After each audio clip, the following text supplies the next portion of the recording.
Samantala sa iba pang balita, kambal naman po na magkadikit na pinaghiwalay sa Taiwan, nakabalik na ng bansa at iniharap sa media. Ang detalye ng balita mula naman sa aming kasamang si Joseph Parafina, live via phone patch.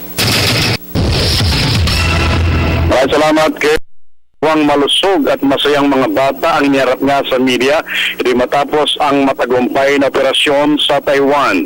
Ang dalawang ito ay magkadikit na tinatawag dati kambal, kung di nagawan naman ng paraan na paghiwalay nito Kirby ay habang buhay na magdurusa mga ito dahil sa hirap na pagkilos.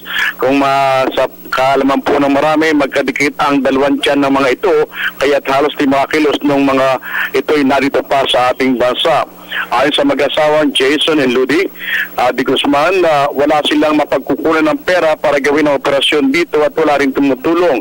Subalit ang pamilya ay natulungan ng isang foundation, Chuchi Foundation, na siyang sumagot lahat ng gastusin ng mga ito na nagkakahalaga ng may 3 milyong piso.